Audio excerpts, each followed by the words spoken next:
what am I so afraid of? And then I think one of the main things as well to me is when my mom passed and I saw that the world kept turning. People still kept moving. I wanted the whole world of halls. And they were like, oh, we'll give you a moment of silence. And now we're going to move on to the next one. So it's one of those things to where we think we overstate the importance of our current existence versus realize there may be something else greater. And why should you not do whatever it is you want to do? And it also made me realize I do not want to be, whether it's that better, if it happens quickly, living with regrets. I'm just trying to create memories. I tell my dad memories that I want to see flash before my eyes before I leave. Today's guest is Stephanie Franklin. Stephanie's an entrepreneur who went from a career in ad tech to becoming the founder and CEO of Fly Wines, which is a company that works with international independent wineries and it helps people discover local gems, in her words. Her journey shows her resilience, her determination, and this unwavering spirit.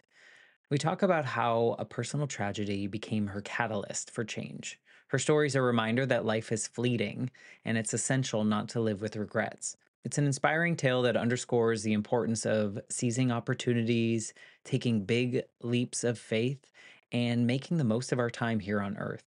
Whether you're an aspiring entrepreneur or someone navigating a significant life shift, or you're just someone looking for a little inspiration, I think Stephanie's story will resonate with you. Before we jump into today's episode, I wanted to thank all of my Patreon supporters. It might not seem like a lot to some of you, but the Patreon community is now over 30 supporters, which means I just gave away 2 t-shirts over there. But in any case, your support means so much and it allows me to cover the costs of producing the show. Just for some context, each episode takes about 8 to 10 hours of time from beginning to when it's out in the world, and it probably involves the use of about 5 to 10 tools. So all your support is going to good use. If you want to learn more about how you can support the show, please head to thelifeshiftpodcast.com or patreon.com/the Life Podcast. And without further ado, let's jump into this episode of the Life Shift Podcast with my guest, Stephanie Franklin. I'm Matt Gilhooly, and this is The Life Shift. Candid conversations about the pivotal moments that have changed lives forever.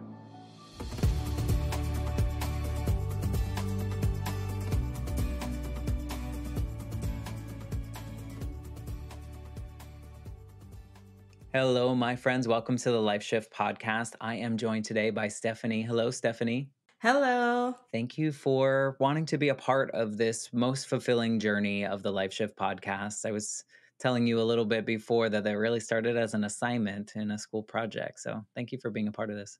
Thank you for having me.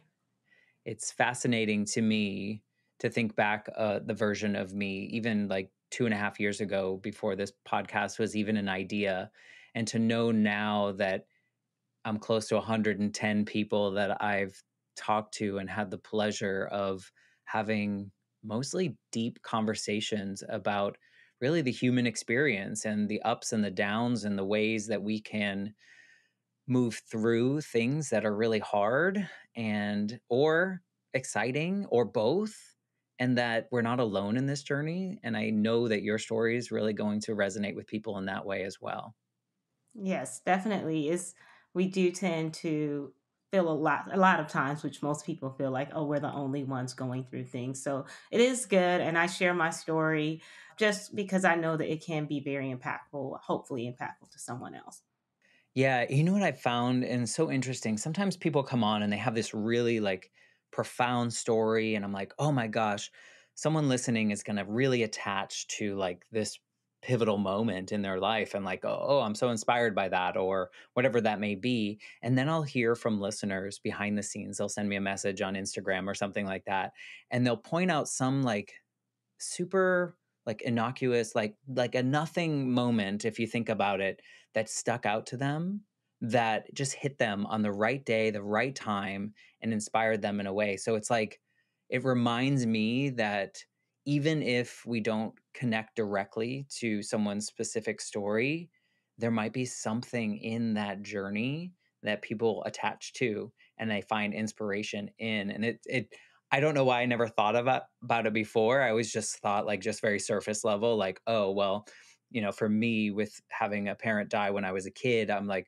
okay, well, I'm automatically always going to identify with someone's story if they lost a parent when they were a kid. And sometimes I've had people on the show and I'm like, that experience was like totally different than mine and it doesn't relate. But it's so interesting to see how little pieces of people's stories can really just bring people to a new level. Yeah, definitely. And the main thing is people get different things based off of where they are in their lives. So for me, being sharing my story and what's happened to me may be impactful to someone at one level, but impactful, like you said, those little bitty pause moments for someone else, they may find that those are more important to them because that's all based off of where they are in their current life. I found myself doing that. I'm a big reader, love reading. I'll read a book one year and get one thing from it, and then reread the book maybe a year or 2 years later and get something that I missed. So it's one of those same things if you think about when we're interacting with anyone versus a podcast or anything else, we only hear at the level where we currently are and what we need. It's fascinating though to even like dive into and think about. I don't know why before. I think I was so conditioned to like these check marks and these things, like it was just like one and done, or like, oh, completed that, and I never really dove into the details. And I love your example about the book because I've had a lot of people talk about that as well, as like, I've read that book before, but this time it meant something totally different. And you're right, it's just like where we are and the people we've experienced in our lives up to that point. So thank you for being a part of this. Maybe before I have you kind of go into your story, you can just tell us just a smidge about who you are and what you do in this current world, and then we'll have you kind of paint the picture of what your life was like leading up to the change in your life. Sure. So I'm Stephanie Franklin. I am the founder and CEO of Fly Wines. We're a wine company based in the US. We work with international independent wineries from around the world and bring them to the US. We also help people discover local gems that they may not have known about. So that's exactly how we came about. Prior to starting a wine company, I worked in tech. I was in the whole ad tech, martech space. I really wanted to pivot, had no idea how it was going to happen, what I was going to do. I just knew I was over the current state of things and flow within organizations. With that being said, a light bulb came off with the idea for Fly Wines. And luckily, I already had some really good members of my team that we were trying to cultivate another idea. So the team's already there and they agreed to the shift. And it's just grown ever since. But of course, as you stated too, Matt, they're one of those pivotal moments that take you out of the panic of fear into might as well just do it. Mm, it's so I can relate. There's like some point, and it doesn't have to be like a. We're going to talk about your event in a little bit. It doesn't have to be something super monumental, but there's like this one piece in everyone's journey where you're just like, what, you know what? I'm just going to do it, and it's just going to happen. And sometimes it's like a piece of mail. I had a guest on who got a piece of mail that made her really mad, and she's like, you know what? I'm quitting this and I'm starting this, and Yeah. it's just like something like that. Or like in my life shift was really like when my mom died, and that was something I couldn't control. That one didn't shift my life on purpose, right? And so that was something that I didn't get a choice in, and I didn't get anything to do with it because I was so young. So maybe you can kind of, before we tell us how you made that pivot, because I know it was something really impactful in your life, can you kind of give us what that looked like leading up to it, how you got into like ad tech and why you liked it and kind of what that journey looked like? That's been a very big journey. I grew up in Miami. I transitioned actually after undergrad. I wanted to shift and get my master's, and I didn't know where I wanted to do it. I lived in London, so I moved to London, and that was a really big eye opener for me. Even though, okay, they speak English, but it's just the aspect of being able to travel seamlessly to other countries and get other cultures and Oh, from interactions. London? Yes, and so it was amazing. Yeah, compared to Miami. Yeah, like, it was very, very much so a melting pot. I love it as well. But it was one of those things too, that shift from London and coming back to the States, and I was in New York, and I really wanted to get more into the ad tech, martech space. So that's why the shift came into the Bay Area. So that's how life just transitions naturally, it has transitioned naturally for me. Coming into the Bay Area, like I said, I worked in the ad tech, martech space for a while. I had my own other company for a while. I was doing some business there. And then it was like, this is just not working for me still. A big event took place in my life directly from my mom, similar to you. My mom passed away out of the blue, it seemed like. And it was just like, oh, she's sick and now she's gone. And I was like, Oh, wow. what in the world is happening? So to see a parent pass away at, but I can imagine how young your mom was versus my mom this age because you were a child. And my mom, she still felt very young to me. And I was like, I just don't. So it was one of those things around that time was the idea that Fly Wines was birthed as well too. And I said, you know what? Let's just do it. It was just one of those things to where like, and I think it may sound very morbid. A lot of people may resonate or not. But for me, it came the standpoint of my life will end no differently than anyone else's, meaning there will be a separation of my body to my spirit, soul. So what am I so afraid of? And then I think one of the main things as well to me is when my mom passed and I saw that the world kept turning. People still kept moving. I wanted the whole world of pause. And they were like, oh, we give you a moment of silence, and now we're going to move on to the next one.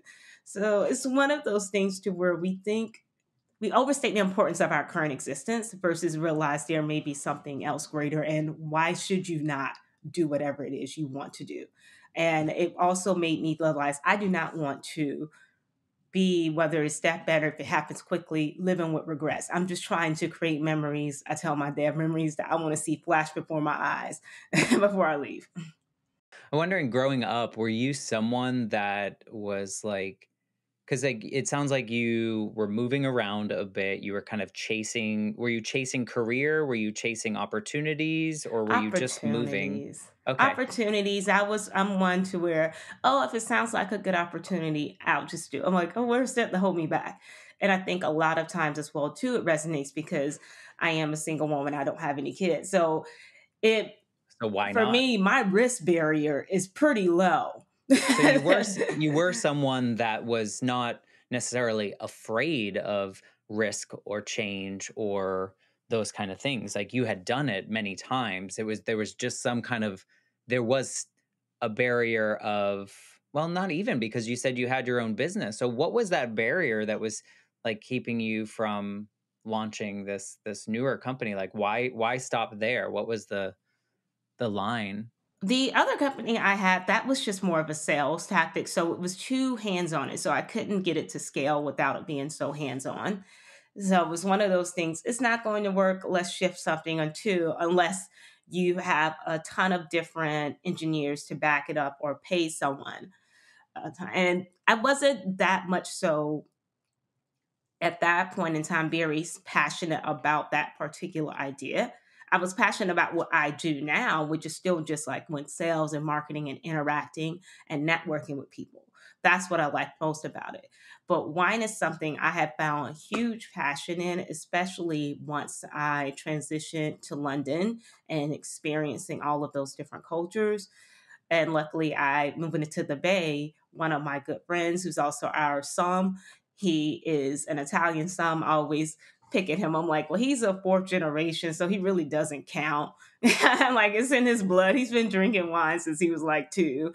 But no, he's extremely well educated. He's a high level som. He's level three, so it's only one more to go for him.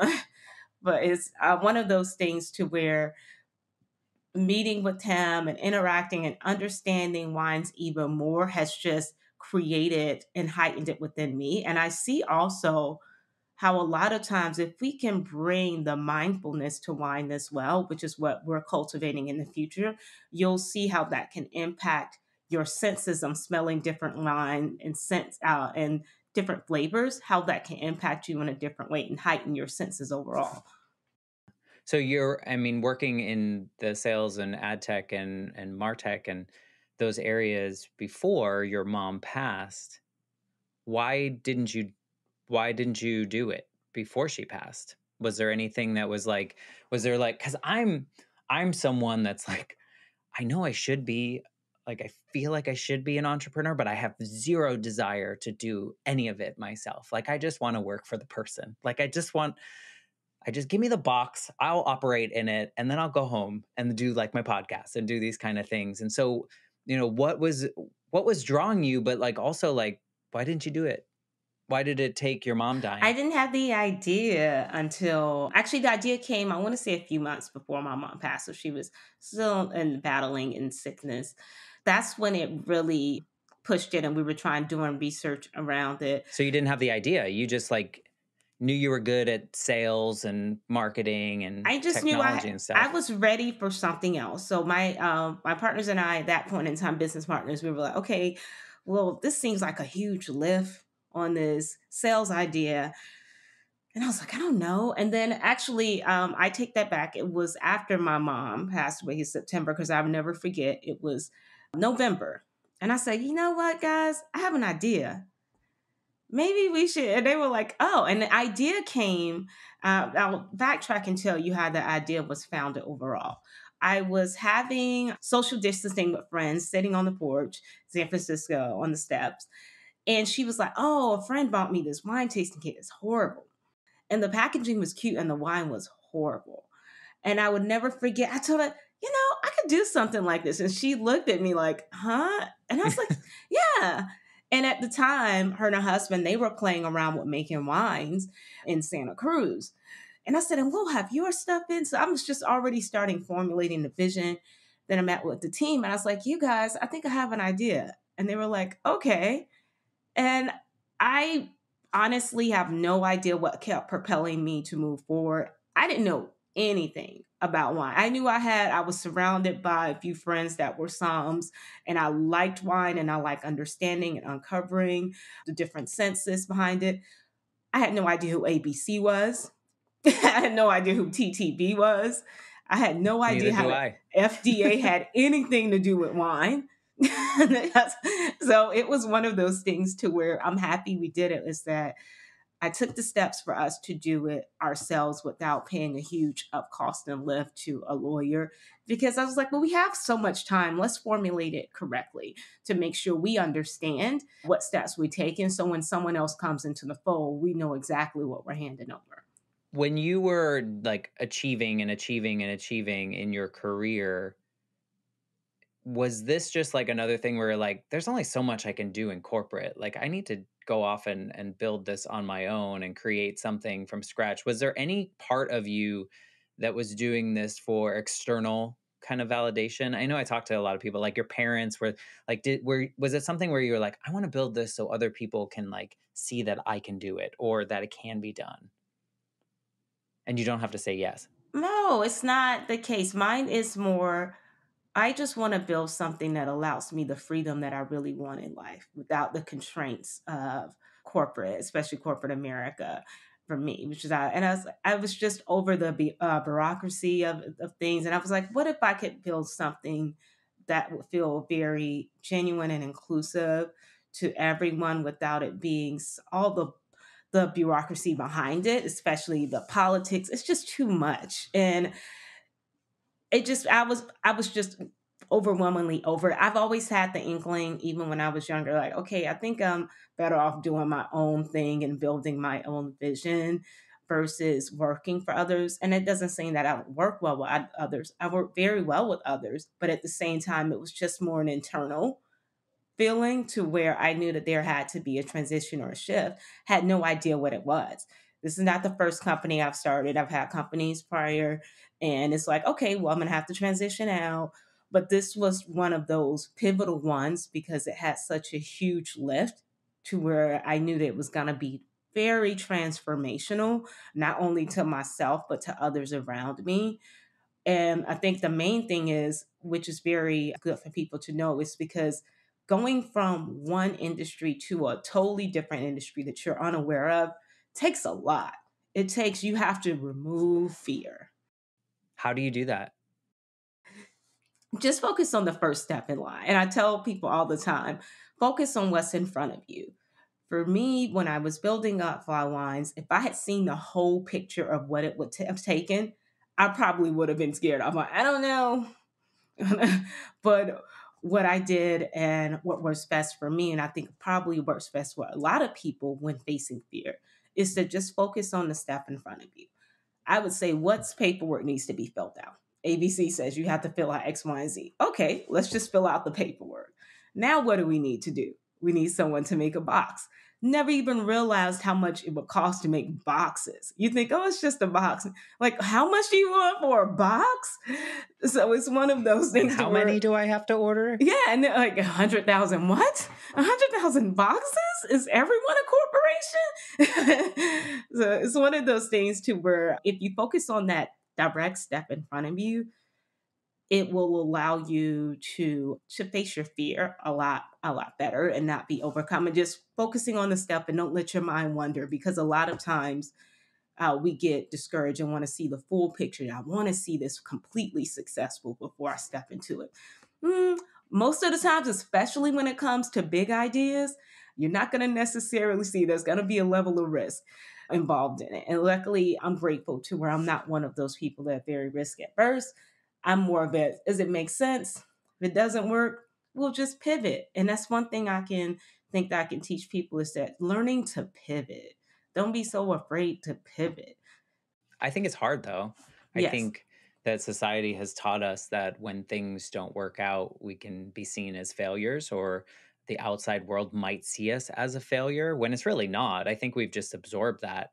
I'm wondering like how watching your mother, I'm not sure how she passed, but it sounds like she had some kind of disease and then or some kind of illness and then you kind of watched her pass away. Was there any part of that journey that lit the fire more or like that changed you? Because it sounds like in your journey from Miami to London to New York to the Bay Area, you were always kind of seeking and feeling confident in your decisions. Like what was it about, seeing someone that you saw as young and still so much more to go? What was it about that journey that like changed you to be like, "Pff, let's go?" I think just the passing in itself when someone dies like that that's near to you, it's just like the passing just affects you. Like, oh wow, life just shifted drastically. It's one of those things to where I still find myself trying to identify, well, what was the feeling? I was like, it's just, as you will know, having a parent just pass, it changes you in ways that you can't even necessarily articulate. But for me, that main thing that I focused on was, what am I so fearful of? What if, oh, and I think a lot of times, oh, people are very much so afraid of failure. I actually have stated to my friends even this year, I said, I'm trying to shift with the word failure out of my vocabulary. These are just learnings. We're conditioned, especially just within our culture and society wise, to see success or failure. And even if you want to say, I want to see success or failure, you determine your success or failure and what's success for you. Does not matter in comparison to anyone else. But for myself, eliminating that word failure and shifting it to learning opportunities is very beneficial. I even had a friend recently ask me, she's like, oh, well, what are the highs and what are the lows? I was like, the highs are progress, meaning anything that takes us a step further into what we're looking to go in. And I said, the lows are hurdles. And I was like, the thing is, you don't turn a hurdle into the mountain. That's what I realized overall. And a lot of times, especially with societal pressures and norms, we turn just everyday hurdles of a situation, and now it's become a failure in someone's mind, and now you're less than, and now we're worried about what others think about you. And it may, like I can say, it may sound very morbid, but I'm like, you're gonna be gone, and someone's gonna think about you. Yes, some will think about you longer than others, but try to do more things on what makes you feel good and focus internally and listen to your intuition. That is a very much so indicator and guiding factor to me than what it was in my 20s right now. Did you find like while you're doing this journey, you're kind of ideating, you got this idea. Was there a point in that journey where you're like, yes, this is it? Like I've never felt this way before. Like what was it that was part of that journey where you were like, yeah, guys, I know this one's going to work in the way that I want it It to. was seeing the boxes and the wine all put together. That was an aha moment to me. It would be with our one of the wineries that we work with in Gilroy Fortino and Gilroy, and seeing the boxes and the bottles together. And I was like, oh my gosh, this This is is real. different. Yeah. And I was like, I was very overjoyed. And again, you don't want to put so much pressure on the future. I even share with friends. I was like, if nothing else happens from here on out, I am very excited about just putting this together and putting it out there. But my inkling was telling me that, oh, it's definitely going to grow and shift.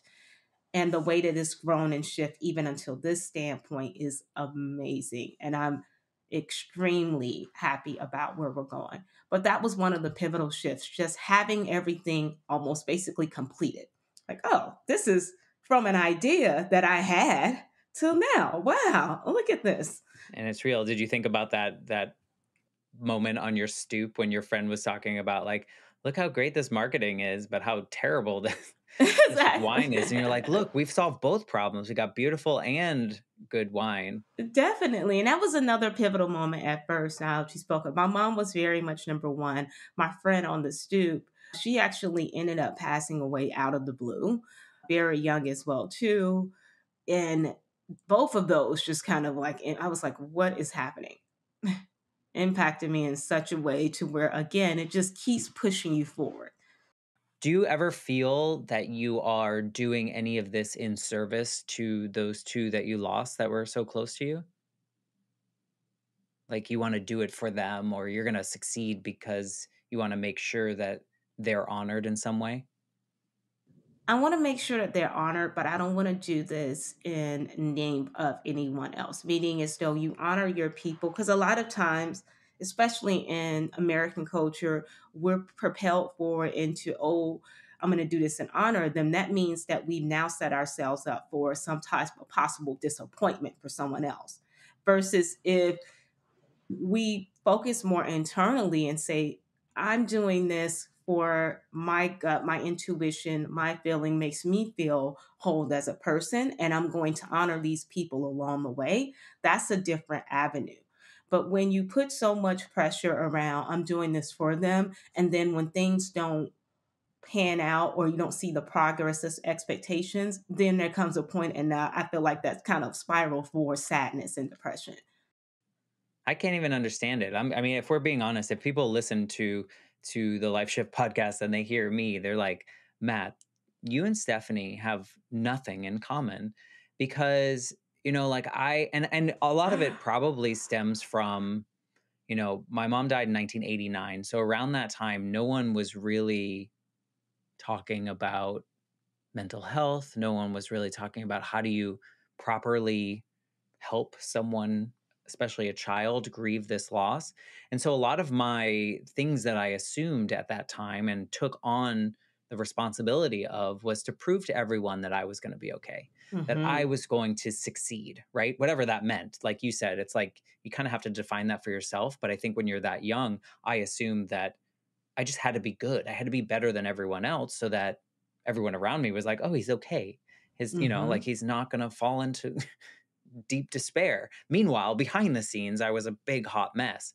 And, so all of your talk is so like you talk about how you have to fuel yourself from the inside and it's all so foreign to me. And I'm like, I wish that I could feel that way. And so I'm sure you encounter people in your Yes. I've space. encountered my own self. I felt a certain ways before I am the way I am now, where I'm growing to be as How well did too. you transition from like this external validation type thing to being like, no, that doesn't really matter? Like, was there a moment that made you do that? Was it the loss of your mom It or was one of those pivotal moments was the loss of my mom, and then the loss of the friend who originally idea that I sat with and cultivated that idea with, that it grew from there as well too. But it's one of those things to where I had to shift from how would it look.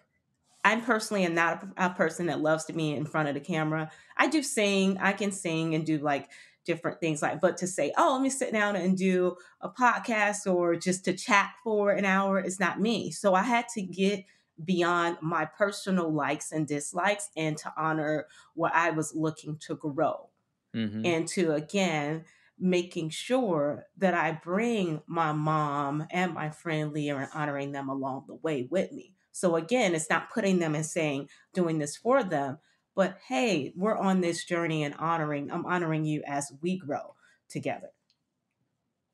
Yeah, I don't know. I feel like for so long I was just like afraid of not doing it right, whatever Hmm. was, like nobody actually knows. And I was just like chasing things and, losing my mom so early and struggling so hard to grieve the loss of her just because I was young and people didn't know what to do taught me a lot because when my grandmother got sick and was dying, like I feel like I did everything right. And when I watched her take her last breath, a lot of those similar feelings happened in which, we had a lot of these talks towards the end of her life where she was like, you know what, I wish I hadn't worried so much Hmm. because none of that matters now. Like we're just Hmm. sitting here and I'm dying and you're all watching me die. And like I wasted so much time worrying about that. And immediately after she passed, I was like, you're right. I screw this and like quit my job and moved to the mountains and did all these things. And it was really, really refreshing in a way. But then somehow I got back into a little But bit we more into this. do, we waste so much time worried about how it looks. I remember we had when we first got started and it was this cringe video, it wasn't edited right properly. And I was like, oh, gosh, now we couldn't take it down. It was one of those things, all right. And then all of a sudden it started like spreading like wildfire. And I was like, what is happening? And I'm like, oh my goodness, I wish I could edit it. And it was one of those pivotal moments in myself. I had to say, Stephanie, stop.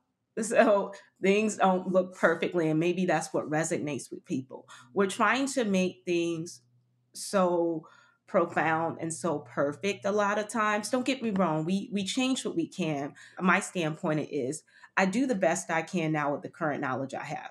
Tomorrow I'll do better with more knowledge I gained from the day before. So giving myself that grace has been so pivotal for me and where I am now, and hopefully to the person I'm growing to. And that's one of the things I always have keywords for myself. And I think it was like a year or two ago. That was one of my guiding keywords is grace. Give yourself grace, Stephanie. You give everyone else grace. I'm gonna give everyone grace. It's okay. But then it comes to myself. Oh no, Stephanie, I cannot believe you. So it's a process. You're not like in this place where every day is like sunshine and rainbows and you're perfect with yourself. The hurdles that I deal with every day, looking at my inbox right now. Well, I didn't expect that. What is that called? Oh, well, wow, that came out of left field.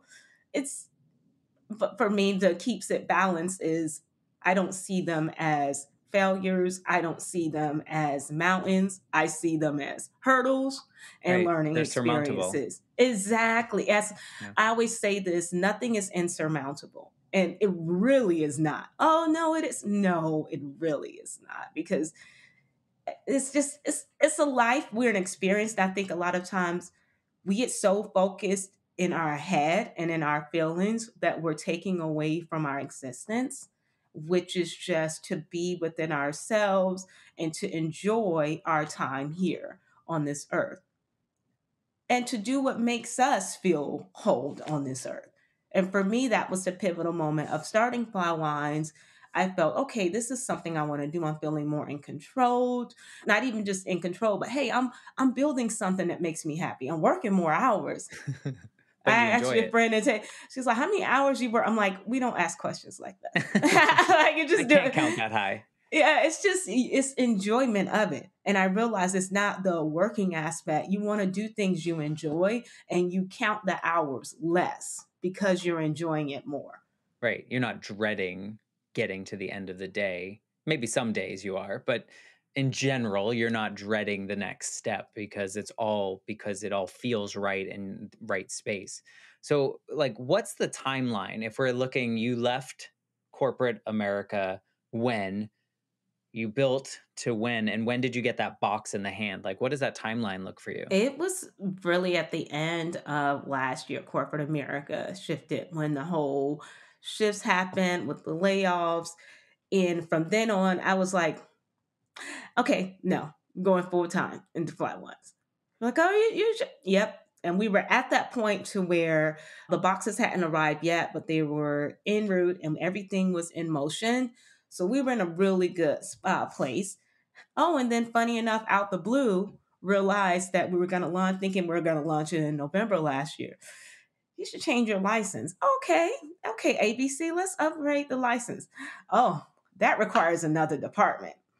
Oh, and more money. Oh, well, wow. But I didn't expect that. So again, here's a hurdle that set us back 6 months because it takes a long time for the approval process, back and forth paperwork to get it approved. Like I said, unless you want to pay a lawyer, tens of thousands, which is not was an aspect that I was looking into, especially after venturing and starting in full time. So finding those little hurdles along the way, come about March of this year, seeing and having that box in hand. It was about March or April. Wow, this is great. We're ready to go to our launch date in May, and to see that be the anxiety behind that as well too. If you've been at the podcasting, you said you're over 110th episode. Is that a lot of times when you're putting it out there, you're like, oh my gosh, I hope this is well received. It's not, I don't Yeah, know. because you put in a lot of work. Yeah, you put in a lot of work, but then you have to remind yourself, even if it's not well received, it's something that I'm very proud of than myself. And it doesn't matter because that's what wholeness for me is important and does is it takes the a little bit of the anxiety out of it's presented and how it looks to people, but saying, hey, Stephanie, even if no one likes it, you like it still, right? Yeah, you're right. So am I conditioned to only like things that other people like? Am I training myself to like things that actually I like as well? Yeah. Yeah, well, and I think that that is the big difference there is that, you've developed this company and you've developed this product and whatnot with full intention and wholeness in what felt right for you and the direction that you want to go. And I say that because I think there are a lot of businesses out there, there's a lot of entrepreneurs out there that are building something because they heard the market wants Mm-hmm. this, or they heard so and so made bazillion dollars doing this, so now they're going to make it slightly different and offer, in some way. But the way you've built Fly Wines is really heart centered, Correct. building from within so that whatever happens feels good. If you build things off of passion and things that come from you, they're more likely to succeed. And even if there isn't a community out there for it, a community will form.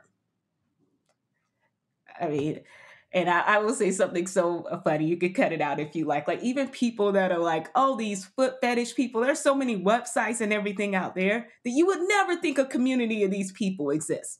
And Hmm. they do. So Yeah. even whatever you're offering, there's still a community of people that your message resonates with. And that's what I had to come to terms with Fly Wines is when I said, who knows if what will grow to, but it may be a community of people. And the community started to form. And it just makes me extremely excited to see where we are and even where we're going to and growing to. Yeah. So people listening now, we're recording this in November 2023. Probably won't be out until early 2024 when you're listening. But at this point, you've had it like officially launched now, like 5 or 6 months, right? Is Yes, this true? yes. So what does that trajectory look like? Is the passion and the heart and all the legwork that you put into it, how does that feel now that you're 6 months into this? It still feels amazing. And again, even there are hurdles along the way, but my mindset is don't turn a hurdle into a mountain, Stephanie. Just take it step by step.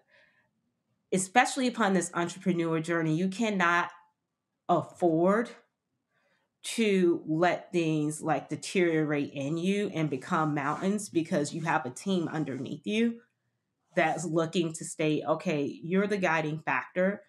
And with that guiding factor, you have to make sure that there's a balance, meaning as though you acknowledge, don't act as if, oh, everything is great. Everything is not great every day. But at the same time, we accept the problems or whatever challenges, and then we start focus on a solution. So we're changing, we're not giving our hurdles and our problems much of our focus. We're giving 95% of our focus to focus on the solution. And that's where you can stay out of the I like to call the pity party spiral, the mental spiral that happens because now your mind is just going and it's gone, it's gone, it's gone. And it's like that's not gonna work. My main thing, I remember you stated something about even with corporate America. What main thing difference is I'm not waking up with panic attacks thinking about Slack and emails. I'm thinking about things in a more maturing and a growth factor. Yes, I still dream and think about my company, but it's more or less, oh, let me get this done without all the panic that's come along when I experienced when I worked in corporate America. I can understand that. I mean, and it's also, again, it's different because your why is different than, than if you were to go to a job where someone was paying you to do that particular job. That's just like your why at that point is to make a paycheck, is to like afford your bills. But now that afford your bills and get a paycheck is now intertwined with this really positive why of your company. So, I mean, I see a box behind you. Is that one of your boxes? That's one of the beginning, the labels of our box. So you'll see it when it comes out. What do you guys offer? Like, is it like a subscription box? What is it? What is the general sense of your business? We offer wine tasting kits that you go to our website, flywines.club. So that comes a little bit from your friend's idea of, or like that little sparked idea. Yes, that was where the spark started. And then from there, we're actually launching our wine subscription program this month. So the wine tasting has many bottles, 187 milliliters. So people that just kind of want to sample different types of wine in the comfort of their home. Our wine subscription program is what we're launching this month. That's our international end. There'll be full bottles of wine. We have in our wine subscription model, and within that, all of the wines that you find on our site can only be exclusively found with us in the US through Oh, us. cool. So that's what we set ourselves apart within that aspect. So all of the wines that we have coming in, we have an Italian one coming in that's we're launching first. Then we have a Turkish wine that's coming in. So we're getting that, and people love to hear Turkish wine because a lot of people don't taste it. I've never tasted Turkish wine. So our goal is to focus on a lot of those underrepresented wine regions as well too. We're looking into Georgian wines, Armenian wines. Those are the types of wines that we're cultivating and want to bring in, and that's why they can only most of them can only be exclusively found through us. That's awesome. And so you said you're launching like a subscription service soon. Yes. It's coming soon, so probably by the time that this episode is out, people can kind of find that information. I think it's, that's another layer. Have you seen this interest grow in like the first offering that you had of this like tasting kit, and you're seeing like a community build, like you kind of talked about the foot fetish people, but now international wine fetish? Exactly. I have seen that. We have seen it grow, especially with the experiences, because we do have a luxurious product. But I think a lot of times when people get our offering, they're extremely surprised. Like, it's like, oh, this is really nice. I'm like, oh, we want you to feel luxurious. We want you to open it up and feel like, oh my gosh, this is amazing. That's awesome to hear that people are being surprised by the quality, because that tells me like they're getting a bigger value than maybe what they feel that they're giving to you. And so like that's a wonderful feeling as a consumer, right? And that kind of keeps you like, oh, I want to try again, or I want to try something new. And I guess Exactly. a subscription model right there and then is all about return customers and repeat customers. And so, Oh, yeah. And another thing we're doing as well too, we're going to start our virtual wine events by the time this loads. It'll be pretty much up and going. Our virtual events just for everyday consumers too. So if you come to our website, you'll be able to check out with our wine tasting box and then actually check into a virtual experience if you like. So you can do a virtual wine tasting with a community of other people. But this is just one thing of what we do consumer wise. We do virtual events for businesses, oh, virtual wine cool. tastings for companies. So we're extremely, extremely excited about where we're going to. What's your favorite part about you these days? Not your business, but you. I like the way I'm checking myself a lot faster than I did before. Meaning, as though a lot of times if I do something or I'm faced with something, I'm immediately annoyed. Like a human would be. Yeah, and it's just like, but it's like my reminding goes into Stephanie, why are you annoyed? So it goes to take a step back and watch your actions. So I tell people I love this book, The Untethered Soul by Michael Singer. It tells that like you're sitting back, just watch your thoughts. So your thoughts and your feelings are just feelings.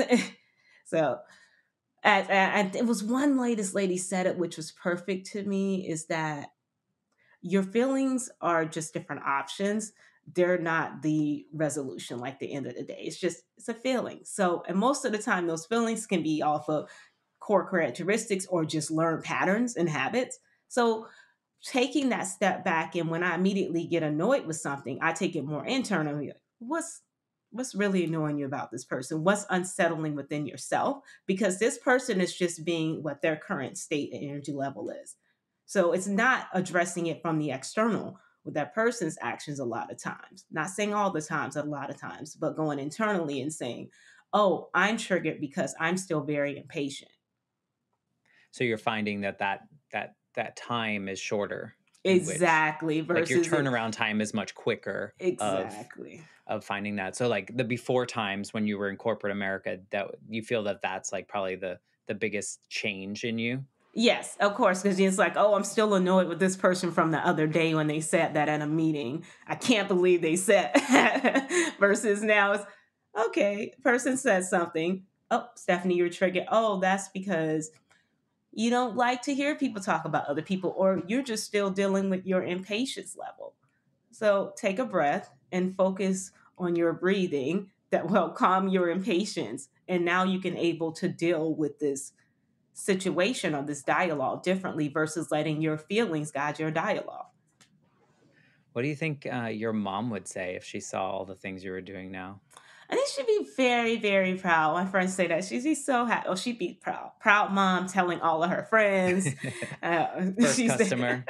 even when I used to live in London. Oh my God, she used to kill me when I lived in London because she got answer her phone. It's my daughter from London. I'm like, why are you saying London like that? London. Even though she didn't want me to go, but of course now is, oh, she's in London. Oh, like really? So you think she be surprised at what you're doing? I think she would, just because I have ideas, and when I have an idea, I want to go for something. I want to go for it.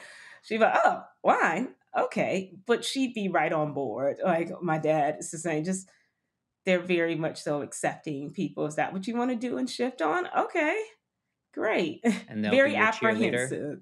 Yes. They were like, I wouldn't do it, but you go for it. Are they that kind of people, or are they people that also take big risks? They, I will say they don't take as many, but I don't come from a huge family of like major risk takers. Like I'm the first one that You're the actually rebel. lived out the side of the US, and my grandmother almost had a panic attack. I'm like, things can happen to me here.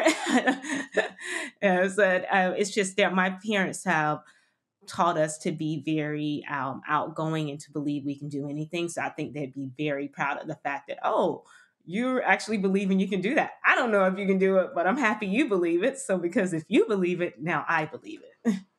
Well, and it goes back to your point, which is very, very hard to do for a lot of people, is to just take the next best step. Just Hmm. focus on this thing that you need to accomplish that's directly in front of you, and then you can handle the next thing. And I think a lot of us, I'm going to include myself in this, I think a lot of us think of the what ifs, think of how am I going to get there?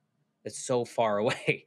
How am I going to get there? And good on you for realizing that that part it matters, but not as much as this thing that's right in front of you to take that next step. Because had you not done all that stuff, you could have seen jumping into the wine industry as a giant mountain, right? Exactly. But you were just building one step at a time so that you eventually you're like, oh, I'm near the top of the mountain. Pretty cool. Like I can see Exactly. what's beyond this and move through it. So good on you. I mean, I think You just said something that sparked as well in me about just taking the step by step and looking at it, don't let not letting the whole picture consume you and just being more in the moment, being present. And that's what taking a step by step method does force you to be more present in the moment because we are necessarily, especially in the current way of society, we're looking externally, we're looking at the future, and they tell you, any psychologist and anyone that will tell you, like, you have to stay in the present moment. I love yoga. That's what yoga is, staying in the present moment. And when you take it step by step, you are forcing yourself to be in the present moment and just like, I'm just looking over here. I don't know what's happening. Oh, I did that. Now I'm going to look over to the next section. So being present, having those present moment type of opportunities, I found them to be very impactful. And it helps me to slow my thoughts down. It helps me to slow my anxiety down, even as we grow and things are still very much so uncertain. But again, my present moment has changed than where it was a year ago. It's changed to, okay, let's just get the wine subscription going.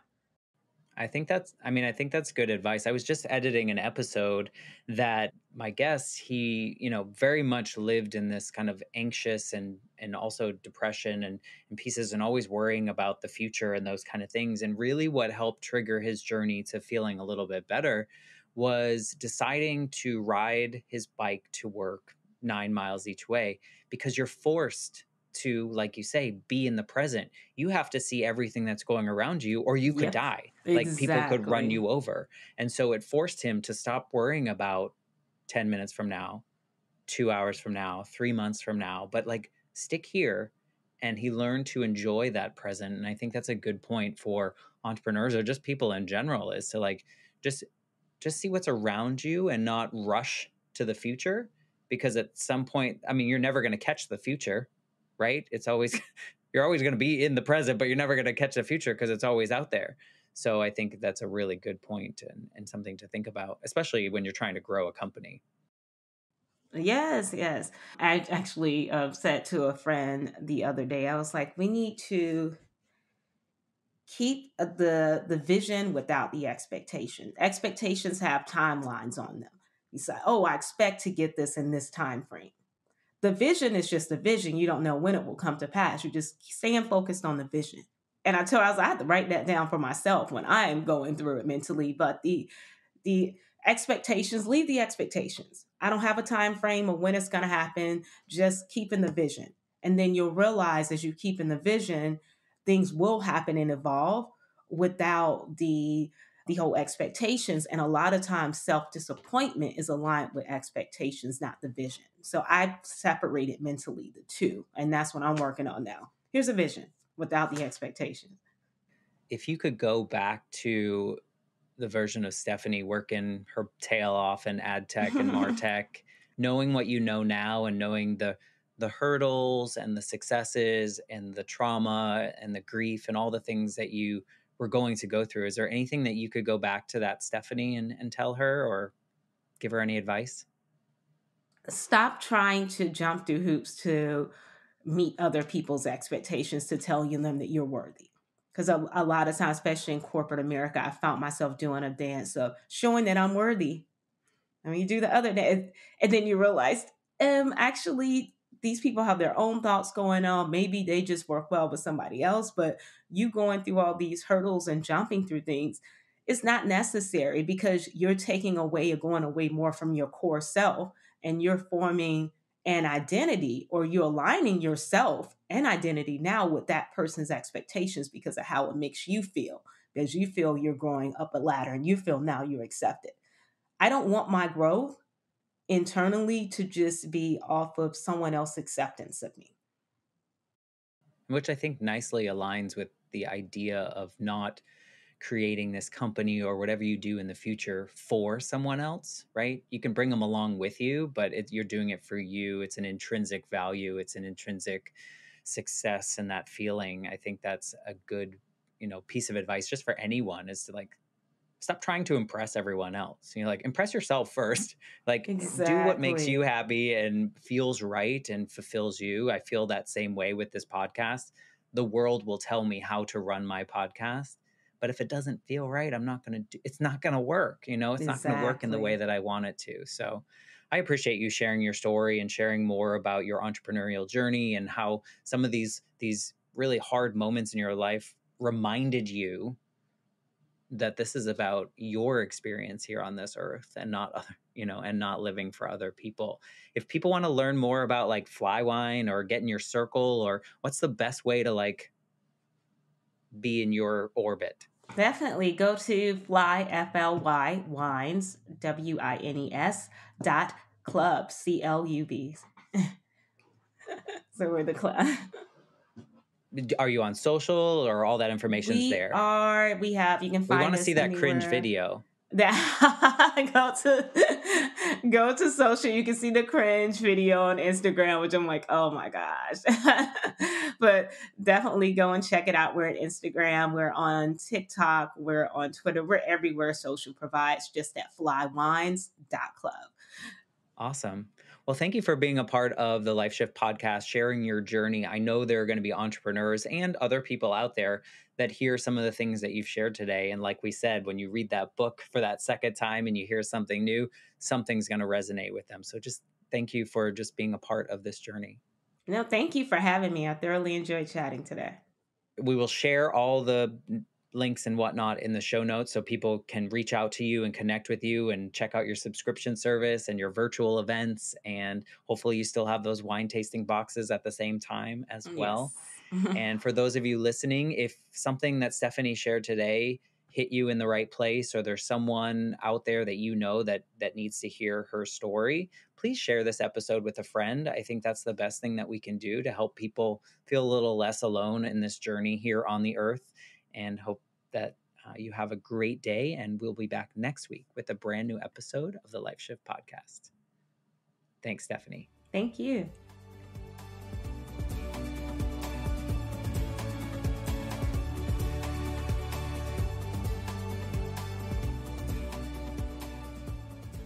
For more information, please visit www.thelifeshiftpodcast.com.